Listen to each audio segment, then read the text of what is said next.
اخر فقره، والفقره اللي معانا دلوقتي هي شباب ضد البطاله. يمكن احنا في الفتره الاخيره شايفين كل الاحداث السياسيه اللي احنا عايشينها يوم بيوم، وبدا يبقى في صوت بيعلى حبه بحبه انه كفايه بقى، ويلا نبتدي نشتغل، ويلا نبتدي نعمل صوره مشرفه لمصر. أكيد.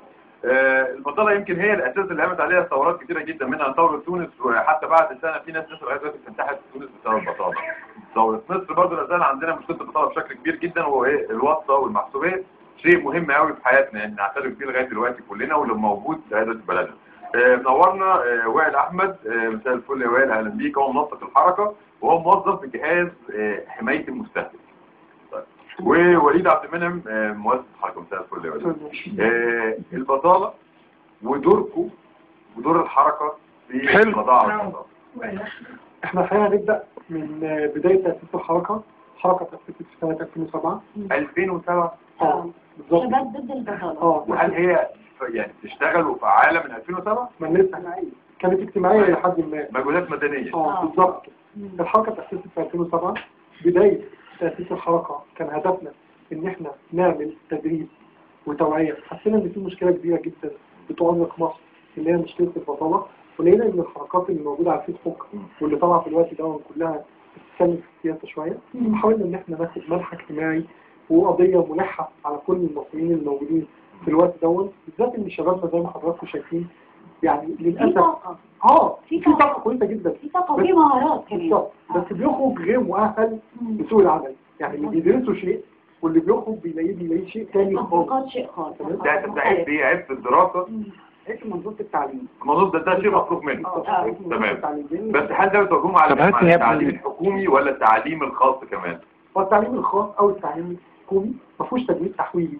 الجزء اللي موجود في اوروبا موجود في دول امريكا الجنوبيه دلوقتي. يمكن دوله زي تركيا ابتدت تتطور في خلال 10 سنين اللي فاتوا دول عشان تعمل حصلات تحويل. التدريب التحويلي ده كويس جدا. تدريب ايه؟ التحويل، انك انت تتحول ازاي من طالب بتدرس عشان تطبق الدراسه دي في الناحيه العمليه. طب انا اعرف مثلا في عين شمس، في جامعه هندسه عين شمس، ان هو بيعملوا بعض السيمينارز ان هم يدربوا الطلاب في شركات لمده شهر. بص حضرتك دي مش في الهندسه بس، دي في تجاره انا بعرف انا اعرف حضرتك بتشوف بقى الطالب بقى بيروح من الكليه دي بيقعد مده شهر او شهرين، بيقعد على المكتب. مثلا لو كان مثلا تجاره بيروح يقعد في البنك مده شهر تاني، يقعد في البنك الصبح رايح وراجع، ما بياخدش اي خبرات برضه، ما بيعرفش يعني بيقعد تدريب عشان الدرجات، مش بياخد تدريب عشان يشتغل فيه. بياخد بيتهيألي التعليم العالي بيتهيألي بياخد معونة على الكلام ده، فبالتالي بيخرج الشباب بس كاسم انا بعت شباب عشان طبعا يعني الجامعات اللي بره مثلا زي امريكا وفي اوروبا وكده بيبقى عندهم ما ينفعش تتخرج الا لما تعمل حاجه اسمها الانترنشيب، او ان انت تروح تشتغل شويه ومديرك في العمل يديلك ورقه يقول لك تمام انت اشتغلت عندي وكنت كويس، فبالتالي هو ياخد الورقه دي يديها للجامعه فياخد الشهاده بتاعته. ليه هنا في مصر ما بنطبقش النظام ده؟ ما هو بقى حضرتك كنا بنرجع للمنظومه من اولها. لو منظومه التعليم من اول التنسيق بقى كمان من انا بقول لحضرتك من اولها خالص. لو منظومه التعليم متكامله وصحيحه هتلاقي الطالب اصلا يخرج كامل وبيعرف يشتغل ويطبق ده كله. لو حضرتك تدخلي مثلا في الكليات الادبيه زي حقوق واداب وتجاره، هتلاقي مثلا الدراسه او اللي انت بتدرسه في الكتب كقانون او كتجاره او مالوش اي علاقه بالخارج. لازم حاجه نعرفها كلنا، فلازم نعمل حساباتنا في ترتيبنا في التعليم. طيب تعال نتكلم بشكل فعال. حركه ضد البطاله، شباب ضد البطاله، عملتوا ايه؟ ايه دوركم ان انتوا تحاولوا تقضوا على ان شاء الله 1% من البطاله اللي موجوده؟ قلت احنا كان ايديولوجيتنا في الحركه ان هي تكون شبابيه بشكل خاص. تمام. لان ممكن يعني المشاهدين يزعلوا مني، احنا الى حد ما حاولنا نعتمد على الشباب الناجح في جميع المجالات. بامانه كنا في الوقت ده مقنين على كل شيء وكل افكاره، لان كنا حاسين ان هو السبب في فساد البلد. طبعا اتضحنا ان بعض الاشخاص المعينين هم اللي موجودين من منظومه الفساد، وكان في ناس مظلومه، بس احنا في الوقت ده كنا بنعاني من يأس رهيب. كلها كنا بنشتغل مفيش فرص بالظبط. احنا كل حاجه لازم بالواسطه. جزء الواسطه حتى لو انت مش بالكفاءه ياخدوا بس بالواسطه. ممكن يبقى في شاب عنده كفاءه بس عشان واحد تاني ما عندوش الكفاءه ديت ولا عنده التعليم ولا الدرجه العلميه اللي ممكن يبرزها في المجال دوت، بس عشان ده معاه واسطه معاه حد مهم اللي هو يقدر يشغله، فكان بيشتغل ويسيب ده قاعد في البيت او قاعد على القهوه بيشتغل في مجال تاني غير اللي هو درسه اصلا. احنا عملنا ايه؟ احنا جبنا مجموعه من الشباب كانت بتعمل ناجح نجح بظروف ضعيفه جدا، وابتدينا نخلي الشباب دي تطلع اونلاين على اليوتيوب او جوجل ويشرح فكرته عن طريق الحركه عندنا للشباب. هو اشتغل فيه بالظبط، وبعد كده حاولنا ان احنا نعمل لينك مع رجال الاعمال بحيث ان هو ينفذ مجموعات بسيطه من هذه الافكار. طبعا كان اكتر واحد تقريبا شارك معانا الاستاذ ماجد جورج، كان بيشارك معانا بشكل كويس جدا في الفتره دي. بعض رجال الاعمال تاني طبعا مش عايز انسى حد كانوا بيشاركوا ان هو بيحاول يعمل هوم بيزنس بسيط للشخص ده. هوم بيزنس حاجه بسيطه جدا. طب خليني انا اوضح النقطه دي شويه. هل انتوا اعتمدتوا ان الشباب بدل ما يدور على وظيفه يكون هو نفسه الوظيفه، بمعنى يشتغل على مشاريع خاصه بيه؟ يعني معناه انه هيروح بقى للصندوق الاجتماعي وانه يروح للصندوق الاجتماعي؟ هنا ابتعدنا ابتعدنا عن البيروقراطيه. تمام. لو رحت بقى جانب منه خالص بقى جهه حكوميه في الموضوع. طب حلو جدا. ودي كنا رابطين تمام. لان كانت ده كان بيروقراطيه. يعني كان في جمعيه اسمها جمعيه مبادره رجال الاعمال، دي برضه قايمه على الفكر الصغير دوت من المشاريع. طب قطاع البترول ده قطاع الوسطى مرفوع يعني علم كبير جنب علم مصر. ما ينفعش حد يشتغل في قطاع البترول غير بواسطه. واسطه عاليه كمان. ماشي. ده حل حتى احنا ما دخلناش لان احنا عارفين. لما تكون حضرتك عايز الشيء فانت خلاص ما تجربش عشان انت عايز اصلا ايه اخرته ايه. عايز دلوقتي هنروح نتكلم فيه. انا قلت قبل الثوره ما كانش في حاجه اسمها حكومه بالنسبه للشباب. اي وظيفه حكوميه انتهت طبعا الا بالواسطه. فكنا بنعتمد على القطاع الخاص. القطاع الخاص ده من ضمن مثلا كنا بنعمل مثلا ايه مبادرات مع رجال الاعمال. احنا عندنا مثلا مثلا 50 شاب عايزين نشغلهم عندنا، نروح لرجل الاعمال او المنصب بتاعه مدير المكتب بتاعه، احنا عندنا قد كذا واحنا حركه كذا كذا عايزين نشغلهم عندنا. في اللي بيقبل وفي اللي بيقول لك ده مفيش، وفي اللي بيقول لك طب هات لي قد كذا.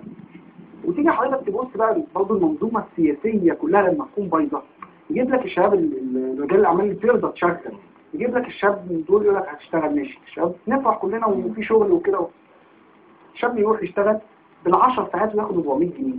اذا انت هنا الشغل يبقى ما هوش شغل. يبقى لازم كمان تعملوا تطوير او اتفاق مع منظمه العمل. لازم في قانون العمل لازم يتراجع من اول وجديد. انا بقول لحضرتك اللي هي ايه، هي كلها مترتبه على بعضها. قانون العمل الخاص، سيبك من العمل بقى دلوقتي هنتكلم في الخاص. لازم قانون العمل دوت من الاول يتراجع من اول وجديد، لانها كلها مترتبه على بعضها. هل احسن؟ هل لان في بعض البلاد بتدفع للعماله بتاعتها بالساعه. هو انت اشتغلت 6 ساعات النهارده فانا هحاسبك على ساعه، وفي حد ادنى للاجور بيبقى موجود على مستوى الجمهوريه كلها او مستوى البلد كلها، فبالتالي بيبقى يشتغل عدد ساعات معين بيتخصم منها الضرايب وبيتخصم منها التأمينات وبياخد هو الباقي. ولا انه بنشتغل بالشهر زي الحال اللي موجود عندنا في مصر؟ هو حضرتك احنا مشغولين بنفس الحكايه ديت قبل الثوره كانت بالانتاج. في مصانع بتشغل الناس بالانتاج، انت هتنتج قد كذا هديك على قد كذا يفضل شويه. كنا بنتعاون معاهم برضه كنا بنوديهم. خلينا ما نقولش انت واخد بالك سيادتك كانوا في برضه بس مش بالساعات لان احنا ما عندناش بالانتاج. انت هتنتج قد كذا هتاخد قد كذا. عملت لي 3 كيلو مثلا حاجه هحاسبك عليها. طب انتوا اكيد الشباك بتاع المبادره هو الفيسبوك اكيد الناس بتشتغل في الفيسبوك. طب في بعض العماله البسيطه حرفيين لو عايز يوصل لك بيعمل ايه؟ احنا الحقيقه الى حد كبير جدا كنا بنركز على حمله المؤهلات المتوسطه والمؤهلات العليا، لان هم الشباب اللي احنا الى حد ما نقدر نوصل لهم بفكرنا. انما الطبقه اللي هي طبقه الحرفيين او الحرفيين مش هنعرف نتعامل معاه، لان احنا مش هنقدر نوفر له فرصه العمل بتاعته. فبالتالي انا اقدر اتعاون معاه في حته معينه عشان تعرف اشتغلتوا كام واحد لغايه دلوقتي؟ والله هو عدد كبير الحمد لله. وبعد الثوره مفيش. بعد الثوره مفيش؟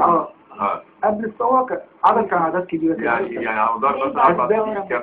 بعد الثوره بحيث ان احنا وظفنا بقى في الحكومه. يعني بعد الثوره في الحكومه دي في الحكومه تعملوا كده كشباب سويين اتكلمنا مثلا مع وزير التموين والتجاره الداخليه، ده راجل محترم قوي، الدكتور جود عبد الخالق طبعا، راجل محترم فعلا حقيقه يعني. كلمناه وشغل منا شباب كتير في الوزاره كوظايف بعقود طبعا كوظايف، لكن كقطاع خاص حاليا كله زي ما تقول بيصفي العمل. في بالظبط. واحنا برضه اتجهنا يعني ايه من الجانب الاجتماعي. كنا طبعا كان كل شغلنا قبل الثوره كان جانب اجتماعي تاني، بعد الثوره بقى في منه شق سياسي. شاركنا في الثوره في بعض الناس بتبقى عندهم مبادرات لحملات قوميه، بيبقوا محتاجين شباب ان هم يشتغلوا او ان هم يروحوا يزرعوا في اماكن ثانيه او كده. هل فكرتوا ان انتوا تتواصلوا مع اصحاب المبادرات ديت؟ هو زي ما قلت لك دي بتبقى الفرقعه الصحفيه مش اكتر. حاولنا كذا مره لكن دي بتبقى للشغل التبرعات ولم التبرعات. طب وائل وليد انتوا بقالكم 4 سنين بحركه، ليه ما يعني ليه ما خدتش مضمون؟ ليه ما خدتش كجمعيه؟ ليه ما خدتش يعني شكل يعني يعترف بيه بحيث ان يبقى لكم مكان ولكم مكتب؟ ما لو سيادتك ركزت معايا من الاول كنت بقول لك احنا كنا ناقمين على اي حاجه تتبع هذا النظام البائد.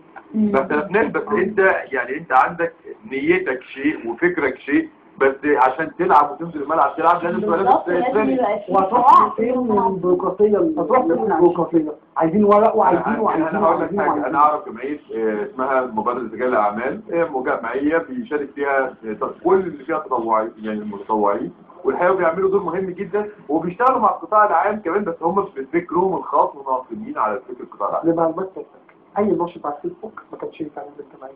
معلومات حضرتك والمعلومات مش طب خلاص دلوقتي الثوره جت والتغيير حصل، هل انتوا هتعملوا دلوقتي حضرتك احنا بنسعى للسياسه لما تتهاجر الاول كل حاجه بعد كده تقدر تمشي عليها بتاعتها. انت لو صلحت المنظومه هتقدر انك انت تبني عليها اي حاجه ثانيه. يعني النهارده ازاي اشغل دلوقتي ولد في شركه ما والشركه دي بتمص دم، انا ازاي اشغلها وهو الراجل النهارده بيقول له انا عندي كفاءه يعني هتاخد نص المرتب دوت يا اما انك انت تقعد في البيت. طب ازاي؟ لازم اصلح شكل قمه الهرم من الاول وبعد كده ابتدي انزل لتحت.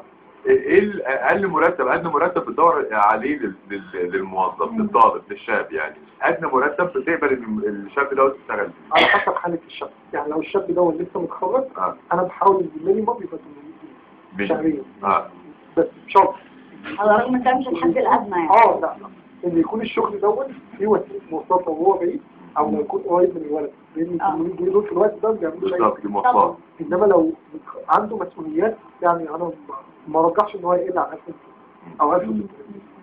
الشيء اللي احنا بنسمعه 400 و500 و600 انا اسف ما تكفكش وجبه في الشارع، ده حرام يعني، ده مصر ضرب يعني، ده مصر ده المفروض احنا بنقول للمستثمرين احنا بنساعدهم. يعني لو هو بيصرف 10 جنيه في اليوم بالظبط مش هتكفيه، مش هتكفي 10 جنيه في اليوم. ثاني حاجه احنا بنقول برضه حضرتك في المنظومه اللي فاتت ديت النظام السابق كان بيقول لك احنا بنشجع المستثمرين على عينينا وعلى راسنا، بس معلش انت بتيجي هنا تكسب من ارضنا بس ما تمصش دمنا. يعني ما تاخدش انت ملايين وتدي للشباب 400 و500. طب ليه ما فكرتوش تعملوا مبادره في ان انتوا تعيدوا صياغه قانون العمل مره ثانيه، في ان انتوا تحاولوا نشوف حقوق العمال وحقوق الايدي العامله؟ الحقيقه دي مشكله فعلا، الحاجات الفئويه والمظاهرات الفئويه. لا على الاقل يعني لازم تتحل. شباب احنا قدمنا مشروع للمجلس الاستشاري، قدمناه للدكتور عمرو موسى من المجلس الاستشاري وهو وعدنا ان شاء الله لما البرلمان ينعقد باذن الله هيعرضوا يعني على اعضاء البرلمان. لازم يحصل تعديل، لازم يتعدل على ساعات معينه، لازم يتحدد اجازات معينه في شركات خاصه ولا ده ذكر اسمها زي ما حضرتك عايز. هي مشهوره وعالميه جدا للاسف مش عارف ما عندهم اجازات، مش اجازات عامه زي الاجازه الاسبوعيه اللي هي اليوم، واليوم ده بيدولك حسب حاجه العمل. ايوه بس حتى الشركه ديت العالميه في بلدها الام بتدي حقوقها لكل العمال. بس هنا في مصر عشان احنا هاضرين حق المواطن، احنا هاضرين حق المواطن. لكن انت مش صعبان عليك ابن بلد مصري، ابن بلد هيصعب المستثمر الاجنبي هتصعب انت عليه. فكرتوا فرص عمل للشباب بره مصر؟ هل سعيتوا مثلا لشركات بره مصر ولا كان كله؟ لا احنا عايزين ننمي البلد، ما يعني مشروعات. احنا تعال انا كشخص تعال علينا انا اسافر بره تبع شركات خاصه اللي انت تسافر تشتغل وفلوس عائد اكتر. انا لا انا قاعد. طب الشاب اول بيتخرج بيبقى يعني عنده طاقه وعنده امكانيات رهيبه جدا بس مش عنده النو هاو، يعني هو لسه ما يعرفش يعني لسه ما عندوش الادوات بس عنده طاقه، هل بتساعدوه في الادوات دي؟ يعني مثلا هو هيروح يشتغل في مكتب محاسبه محتاج ان هو يعرف مثلا يعني كمبيوتر. بالظبط. انا عايز اعرف شيء مهم جدا، يمكن الساده المشاهدين وحضرتك المستمعين 80% من شباب مصر ما عندوش فكر العمل. ما عندوش ايه؟ فكر العمل. العمل فكر العمل. يعني فكر ان الولد مثلا كنا بنجيب له بالضبط وبنجيب له الشغل يقول لك اصل انا لا ده الشغل ده عايز مصحى بس اصل انا وقفت على رجلي. انا اسف ده حقيقه والله، وقفت على رجلي 6 ساعات و7 ساعات و8 ساعات. لا انا هل انت شايف ان احنا شعب متدلع؟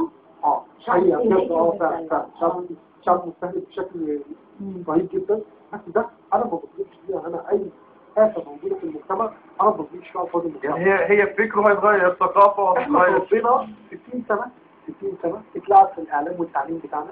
بقى عندنا شخصيه الفهلاوي اللي هو الشخص اللي بيضحك على الناس كلها، والشخص الخالق للعاده. بقى عندنا ميلنا فكر الشاب اللي النهارده بيتفرج على المطرب الفلاني اللي بياخد كذا مليون، ولاعيب الكوره الفلاني اللي بيعمل كذا مليون، والنصاب اللي بقى رجل اعمال وبقى دلوقتي هو عايز يوصل للشيء دوت. بقى عايز يوصل للشيء ده.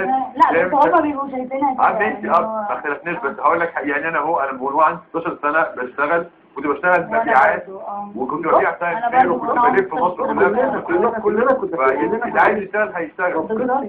كنت الشعب او بقيه الشباب على حضرتك وعليا وعلى الصدق وعلى الالف تمام. لا انت لما بتجيب بوجه عادي. انا بقول لحضرتك لحد ما احس ان الشباب المصري تقيل شويه. عملتوا ندوات عشان بس مش كله، مش عايزين نعمم قوي. احنا عملنا ندوات، عملتوا تحاولوا تغيروا ندوات تثقيف. ندوات تثقيف كنا عملنا وطبيعه العمل طاقه عمل حاجات كتير وفي تجاوب بس انا بقول لك ندوات في الجامعات. لا احنا ما بدأناش في الجامعات، احنا كنا الحقيقه بنستخدم نوادي الشباب بشكل اكتر. كنا بنستخدم حمله اسمها حملات فرق الاكواب. كنا بنعمل زي كوب صغير كده في الشوارع او في كل منطقه يعني بنتكلم فيها عن ثقافه العمل. ازاي انت النهارده لو بتكسب جنيه وبتصرف جنيه اذا انت كسبان، عكس لما تاخد الجنيه من بابا او ال2 جنيه وانت ما بتكسبش حاجه خالص، يبقى انت شخص النهارده مستهلك وما انتش منتج. فكنا دوت بنحاول نوصل للناس والحمد لله كانت بتلاقي استجابه. بس للاسف لحد كبير جدا انت بتحس ان البيروقراطيه مأثرة عليه. روح الشباب عندنا احنا مشروع ماشيين فيه بعد الثوره اللي هو في مراكز الشباب في المناطق الشعبيه. بتلاقي كل منطقه شعبيه فيه مبنيين 3 او مش مبنيين مراكز شباب في المناطق الشعبيه زي امبابه زي كده. مش 3 ومباني يعني مليانه تراب ومؤسسات كمان ماليه طبعا مش مستغله. لما نديها للشباب مش ببلاش، لا هيديلك بس يشغلها هو الاول وبعد كده هيعود على الدوله. هو اشتغل وخد فلوس وادى الدوله برضه يعمل فيها خفيف، لكن يعمل فيها ملاعب مفتوحه، يعمل فيها قاعات أفضل، خاصة إنها أماكن عامة اجتماعية للعائلات إنها تتقابل أهم حاجة تحس إن في دور هيعملوا يعني. لكن زي ما حضرتك قلت القائمين عليها. القائمين عليها طبعا ما هي دي والأحمر ونسق عام الحركة وحركة شباب ضد البطالة ووليد عبد المنعم برضو من مؤسسي الحركة. نتمنى لكم كل التوفيق ونتمنى إن يبقى في تفاؤل شوية في الفترة اللي جاية. إن شاء الله. شكرا جدا، نورتونا. بشكرك كريم، نورتونا. احنا بس قبل ما نختم احنا عايزين نقول للساده المشاهدين ان زي ما في ناس لسه عندهم احساس ان الثوره ما خلصتش، وفي ناس بيقولوا لا ان الثوره خلاص خلصت، في ناس في النص بيحاولوا يعملوا حاجه. ويمكن النهارده من الحلقات اللي احنا عملنا الحلقه اللي احنا عملناها النهارده شفنا 3 نماذج ل3 حملات و3 مبادرات مختلفه. لو بس شاركنا شويه هنقدر نعمل حاجه مختلفه. الناتج اللي احنا عايزين نقوله ما دام حضرتك عايز تعمل شيء مش لازم تلزم ده التحرير عشان تعمل شيء، انت ممكن من بيتك تعمل اكتر بكتير. ده حقيقه النهارده بقى ليه نشوفكم بكره باذن الله في عالم جديد.